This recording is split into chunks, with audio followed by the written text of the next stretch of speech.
So Curtis, what's going on, man? How are you, man? I'm fantastic. Yeah, I love it. I love it. Welcome to Let's Talk About It by Jimmy Mortgage, man. I see that you made it here from Brooklyn, right? All the way from Brooklyn. Yeah, all the way from out. Brooklyn. It wasn't a bad ride, though. It was Okay. about 45 minutes, so it wasn't bad. Okay, it was good. That's not that bad. No. Considering New York, New Jersey, it's just like that. You get here, boom, let's go. That's it, yeah. Let's go. So Curtis, man, so you're a real estate professional and you with the Sirhand team or Sirhand company. How do you define that? How is that Sirhand. actually Sirhand? Okay, Yeah, cool. So tell me what's going on in today's market. What are you seeing and how is it different from 2 years ago as of it today? 2 years ago from today is not a. What I'm noticing is that I'm seeing more marketing techniques, more of like visuals, more video techniques. I see that more. That's becoming popular now, Yeah, right? social Okay. media Right. is playing a big role into today's market with real estate. So that's the trend right now That's that I'm the trend right noticing. now? Yeah. Okay. So you would say like the call to action now is that if you're doing something that provides contextual information through video, that's where some are seeing that information and feeling comfortable saying, okay, I would like to work with Curtis Quow when it comes to real estate, right? Yes, Okay. because what we're noticing is that a lot of consumers now Right. are doing more research online before they even meet you, and That's also true. on the property. So the more information, the more informative that these properties have, Right. They can make a better decision, and also they move quicker on it. Right. But now is how much information do you know now as far as with the property? So now once you meet that person, you could kind of like just build that trust factor. Right. But it's also fair to say too, you still can't get away from the basics, right? You still got to make the phone calls. Oh, You still- absolutely, 1,000%. That's still part of the process of making sure that you have different forms of funnels when growing your business or when someone's looking for someone like Right. that. So basically, for entrepreneurs also in real estate, you still have to use different lead generation funnels to get Right. business. But as far as with the consumer now, they are they're well informed about whatever purchase they're looking for. Right. But for us as lead generation, you definitely got to make the calls, the emails, the follow ups, Knock on the the doors. knock on the doors, the letters, Right. Okay. the handwritten letters. You still do those? Absolutely. Okay. Absolutely. Okay. Absolutely. And so someone that's successful in what he's doing, he's grown because he's still doing the basics, understanding that you still have to grow through social media and videos and so on and so forth. Right. So it's like to me, I look at it as sports, right? I look at real estate. I correlate it to sports because you still need the fundamentals, right? You still got to practice, still need the fundamentals, but you also got to add on additional, attributes. You got to add on additional skills, Right. while still keeping your fundamentals because you got to do both, Right, and right. also keep up with what's trending to keep you in front of more faces and more leads. So it's a lot. Yeah. When you say basketball, right, you still got to make those free throws. Still got to make the free throws. Right. Still got to have the fundamentals down, but also still add little tricks to your bag and also skills Okay. to keep up. Fair enough. So, I mean, you've been successful in what you're doing, but at the same time, you took time to write out a book. Yeah. It's called Connected. Yep. Can we dive into that a little bit? And it's also on every platform when it comes to ordering books. And yeah, go ahead, speak on it. So a little bit about my journey. Before I got into the book, before I get into the book Connected, I used to be an event coordinator, right? Right. So I used to do a lot of events in my younger years, and what I noticed was that was a certain skill that I developed doing these events. Right. Right. Now I transition those skills into corporate events. Right. So I do like New York real estate mixers. I do lifestyle events where I'll go to car dealerships. I'll go to small shops in Manhattan and just do these lifestyle events.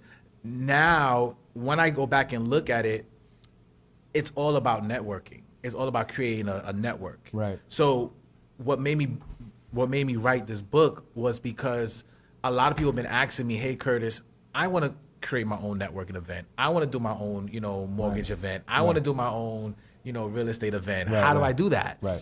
And I asked them first, hey, listen, before you even do a networking event, do you really know how to network? Right.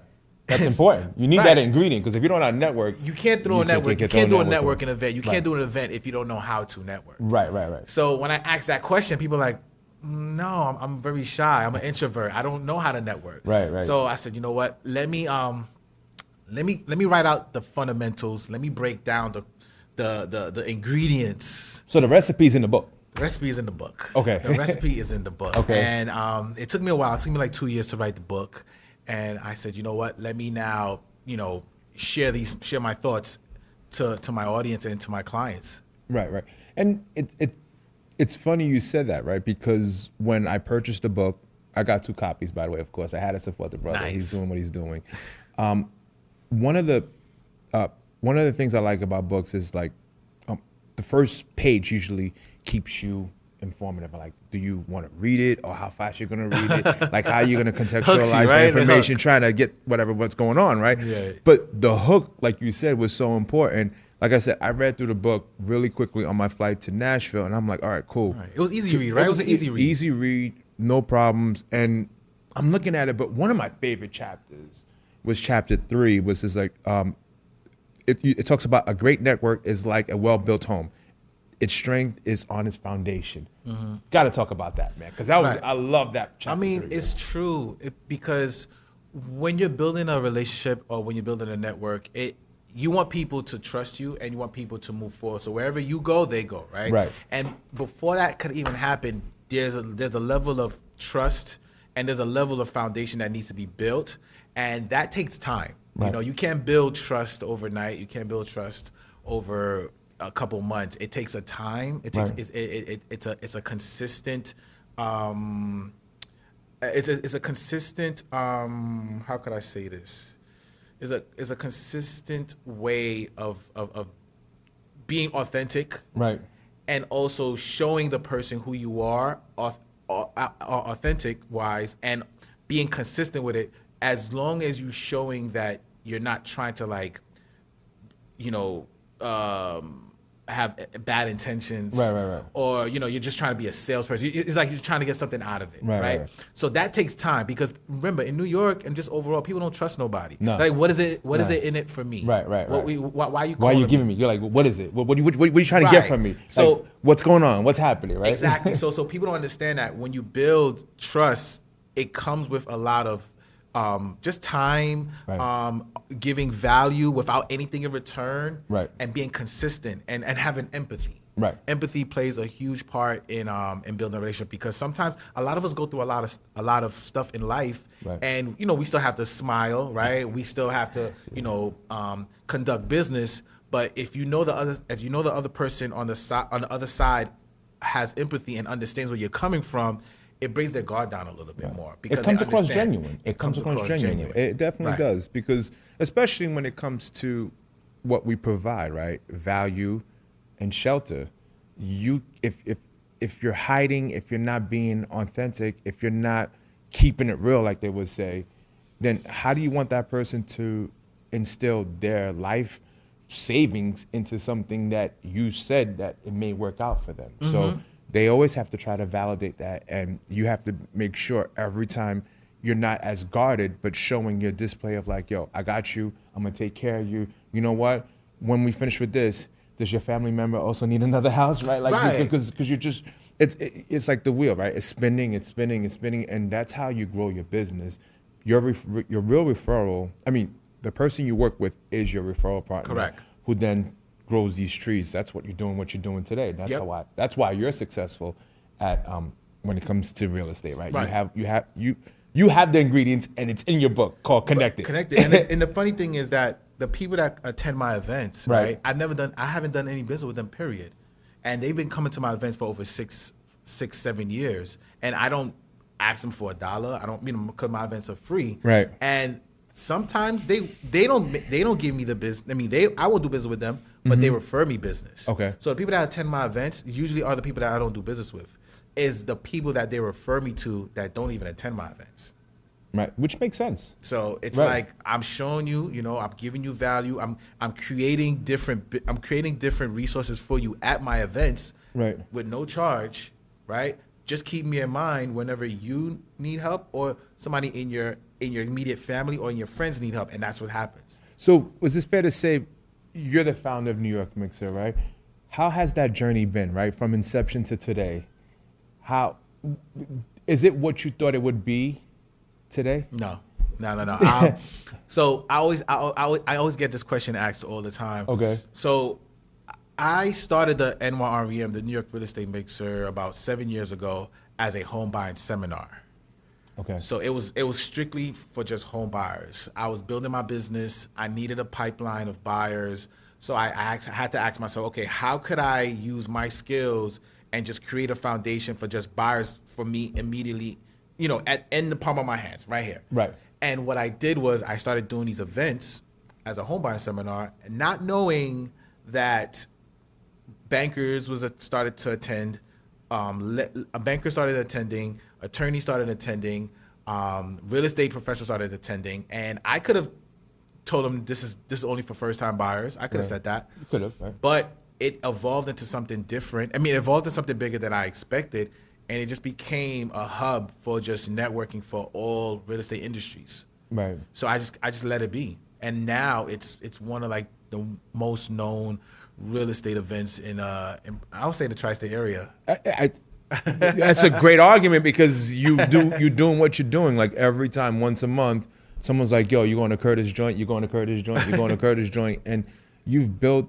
a book of business, and I got to give you flowers now. That's not easy because I'm pretty sure you've seen a lot of ups and downs. Absolutely, 1,000%. We've seen, and especially during the pandemic where things were shut down, but you're still trying to figure out when we come out of this situation, how do I bring the crowd back into doing what we're doing, right? Well, it was easy. It was easy. It was super easy. Okay. Yeah, because it was contained, I guess. Everybody right? was, contained, yeah. Right? I mean, remember, everybody was cooped up in the house. Right. People were just speaking to their spouse or their partner, and people were literally like dying to network. Right, so once they gave us the green light to have an event, I mean, I already knew it was gonna get like, sold out. I already knew. Yeah. If you didn't know how to do a real estate event, or if you didn't do an event, you could have did an event the first month, and it would have been a landslide. Okay. Yeah. So it was easy. Okay. It's just now, how do you keep it consistent every single month? That's the hard part. Every month. Yeah. But it's an ingredient too, right? Because you talk about how you can do it. It's just, again, going back to what you said in the first series of questions, being genuine with what you have, right? Because the more you open up about what value you can provide, I promise you more is just going to come and just give you different ideas. It's a snowball effect, man. And I tell people, just being genuine, man, just provide value to people that you don't want nothing in return, and it will come back to you 10 times fold. Hey, that's how I met Curtis. I mean, like, I didn't just call him like, "Yo, Curtis, yo, holla at me. I'm Jimmy Mortgage." Like, no. Who the hell is you? Like, what are you doing here? Like, had to show up a couple of events, mutual friends, and so on.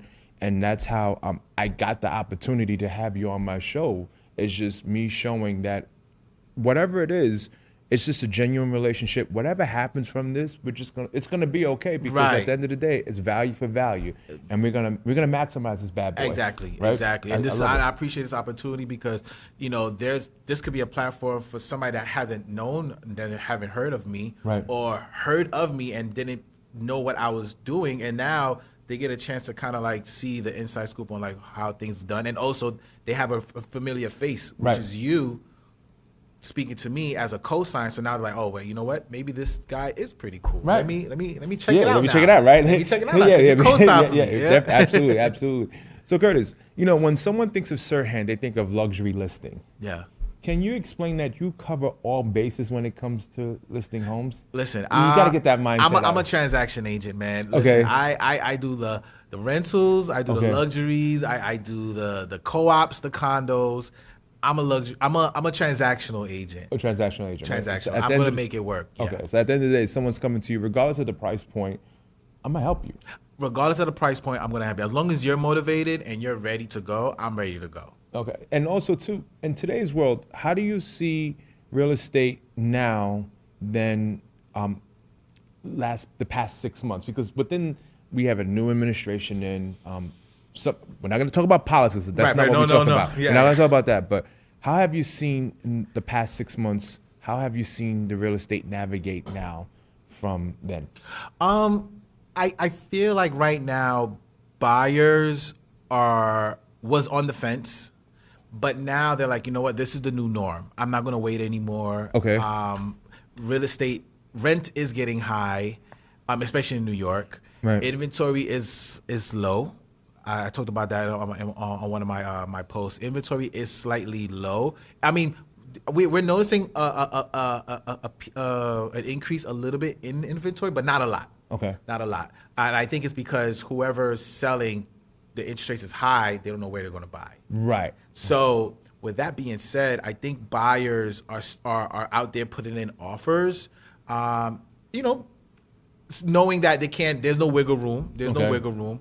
And I feel like they just, they're motivated, You know what it is again, we also have to put things in the space of 4-6 years ago, when someone purchased a home or refinance, they were between 2 to 4%. Right.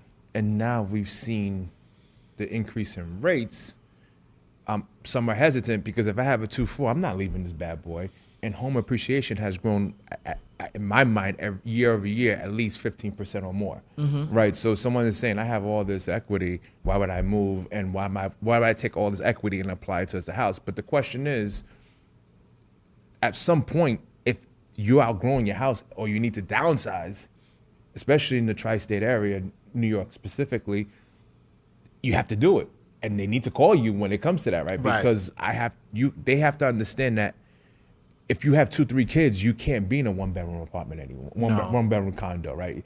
You're gonna have to make some decisions. Fortunately enough, when they speak to you, you can show them the options. No, and it doesn't always have to be Brooklyn, Queens, Manhattan, but it could be somewhere in the suburbs, right? You also help with that too when it comes to when it comes to house transactions. You also help outside of the 5 boroughs, right? I mean, the good thing about my network is that network. I like that. He said my network. I mean, we all have a network, right? Right. The great thing about my network is that, I built so many relationships with a lot of realtors in different states and different cities where I could pick up my phone and tell one of my, not one of my network colleagues and say, hey, look, I have a buyer, I have a seller that's looking to put their house on the market, but they want to see some things in Long Island. Could you show them some stuff? And they're like, Curtis, no problem. We sign a referral agreement and we get it going. As long as, we close and they had a good time with that agent in Long Island and we have an agreement signed, go ahead, go do your thing. So simple, folks.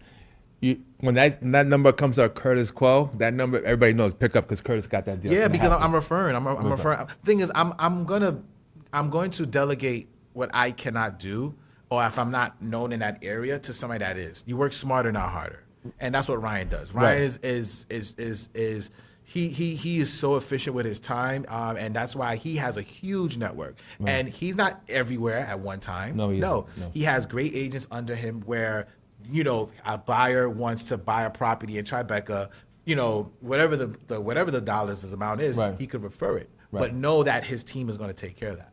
Which makes sense. At the end of the day, that's what it's all about. Having said that, tell me about that major accomplishment with the $5.6 million deal in Brooklyn, New York. Yeah. Let's talk about that. It was a 24-unit building in Brooklyn, Crown Heights. Okay.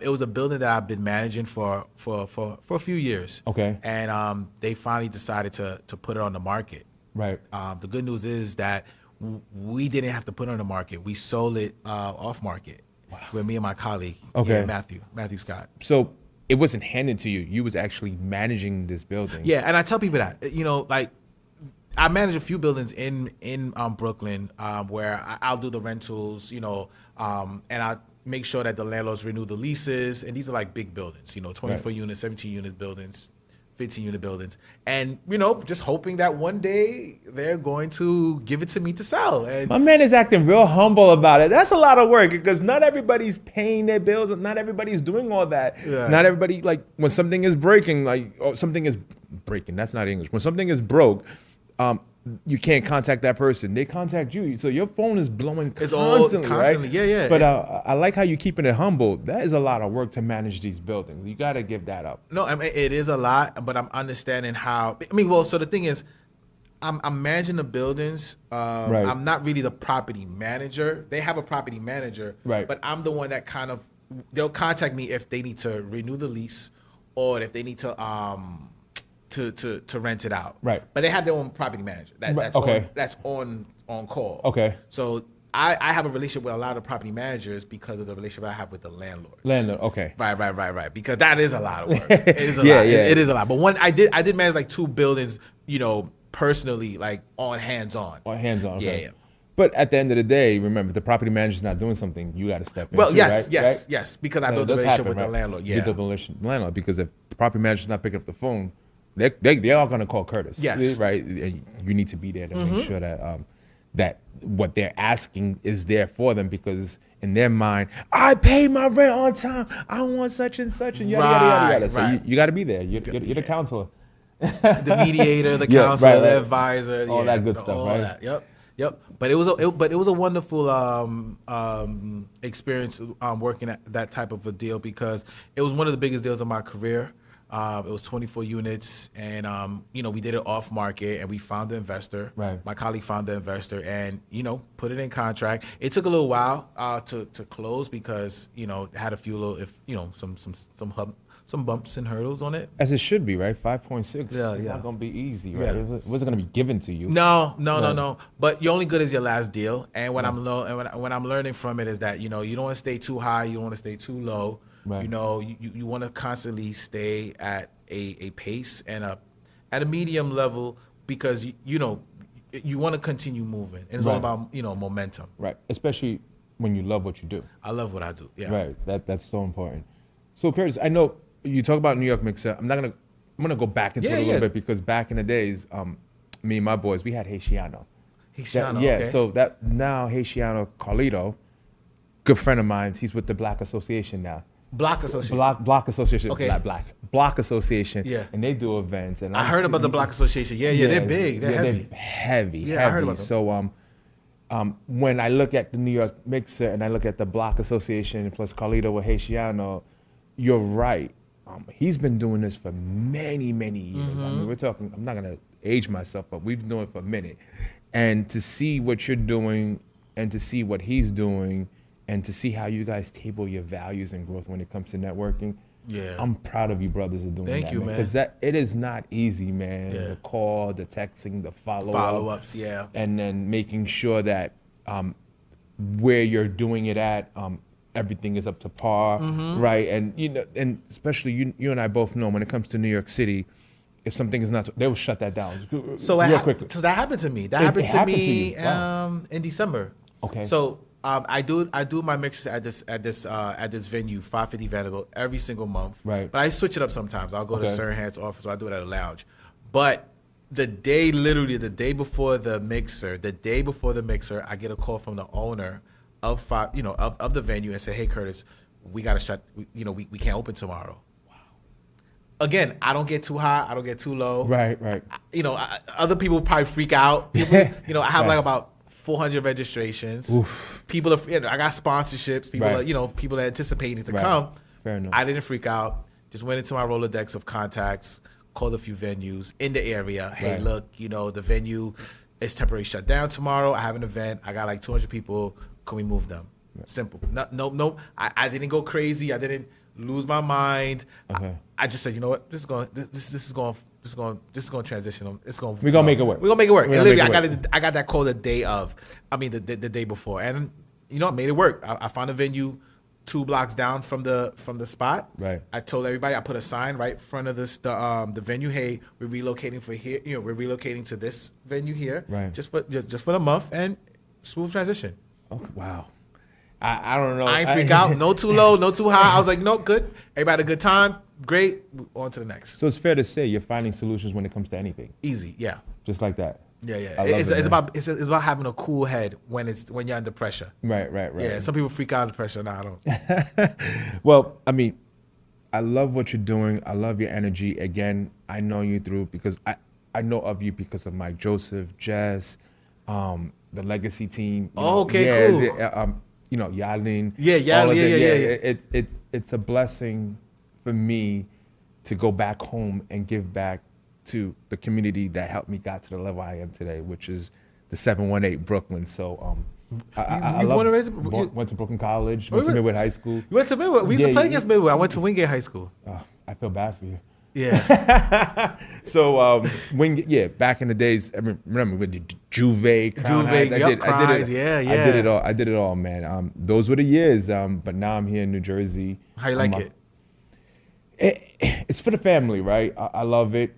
I think the views are better on this side, if you ask me, right? Just because of what's going on, and with New York changing so much, I feel like there's more money.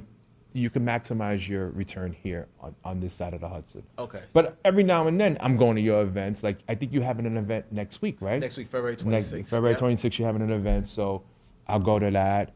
I still do things in Brooklyn. I still go out to eat in Brooklyn at times. But I'm getting a little bit more comfortable when it comes to New Jersey. Yeah. Just because of all these tolls, bro. Like, I'm serious. Congestion prices. Yeah, yeah. I don't want to go into that, right? I don't go into that. Let's stay positive. Yeah, stay positive, right? I just got to make more so I can afford to do what I can do. That's right? it. Yeah, you got to make more money. That's it. Simple. Just like that. So, Curtis, when you're not doing what you're doing, your love of real estate, what do you like? What do you like to travel? What do you like to eat, man? I love Thai food. Okay, me too. I'm loving Thai food now. Okay. I do like to travel. First class? First class, if I could, once in a while. Yeah, I'll try it. I'm humble myself. Right? First class. You got to show off the returns, right? You got to do what it's for you. Because you worked, you got to this level. You got to spend it, yeah. You got to spend it. Okay. And I like to go to the gym. Okay. And I like to play chess. Chess, okay.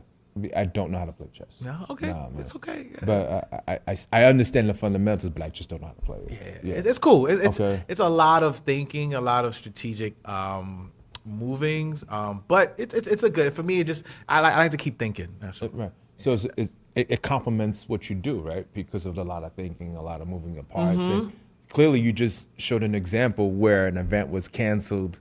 Not event. The venue was like not today, and you was like, you had to think right off, like, what am I going to do? How am I going to go about it? You was collective, and you said, okay, I know enough people where I can call this person and get this to my event to happen because I have other, stakeholders involved. Yep. And I got to get this thing right. Got to get it going. Yeah. It was going to happen one way or another. Okay. But that's the point of having a network. Yeah, I see it.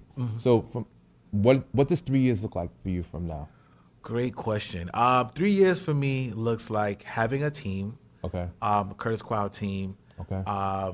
Taking this mixer on the road. Okay, I like that. Take it on the road. Probably go to tri-state areas. Probably go to the South with it. Maybe Midwest. Go definitely on the West. Oh, New Jersey. Jersey definitely. Definitely Jersey. Yeah. Let's avoid the toll. Let's bring it to New Jersey, man. Bring it to Jersey. It. You know a lot of people that I know. I was talking to Pena, Armando. Yes. Armando Pena. Yeah. We were talking back and forth. I saw him last week at the Narrative event. I was like, yo, got Curtis coming in. He was like, yeah, we're gonna do something together. So it's kind of cool if you can bring him to the Hudson, right, on this side. That'd be good. That'd be good. That'd be a good. We're putting it out there, right? That'd be a good extension of the mixer. That'd be good. That'd be good, right? Just gave you an idea, right? Yeah. You never know. You get a couple sponsors like myself, Jimmy Mortgage. Put some people behind it and make it work. That could be a good idea. So we're actually doing transaction while we're doing the podcast. I love it. Let's get it, man. Let's get it. Yeah, whatever. But I think that's one of the goals, and I think also, just to expand the mixer. Okay. Create a team, and I want to get into more into investments for myself. Yeah, that's good. However you can get that flow happening, it's a win-win situation. So Curtis, if someone's looking for you, how do they find you? You could go on Instagram, Curtis Quow. Right. Or go to my website, curtisquow.com. Go to curtisquow.com. You could grab the book on my website. And if you want to book a consultation with me, guys, if you want to talk to me about, networking, or if you want to talk about buying or selling, definitely, I'm open to consultations. I appreciate it. Curtis, thank you so much for coming on. Let's talk about it. Again, I know how precious your time is, and I always want to make sure there's a return behind it. So again, thank you so much for coming on. Of course, man. Thank you, man. Yeah. And congrats on this. This is nice. Thank you, man. I appreciate it. If favorite streaming platform. I'm on Apple, Spotify, Amazon. I'm everywhere. Just type in Let's Talk About It, Jimmy Morgan. I'm on Jimmy Mortgage, Let's Talk About It. I'm on YouTube. Wherever, however, your favorite streaming platform, I am there. Again, Curtis, thank you for the time, man. No problem. My Appreciate man. you. Yeah. All right, cool. Hey, listeners, are you looking to improve your home comfort and save on your energy bills? Let's talk about Seal Power. They've been awarded Energy Star Sustained Excellence Award, seen on Good Morning America, the New York Times, and World News. Seal Power is dedicated to keeping your home cozy while saving you money. Check out their website for tips and incentives and more at CIELPOWER.com. Stay comfortable and save with Seal Power, where comfort meets efficiency. Follow them on Instagram for updates and more, and let's talk about it as well. Thank you.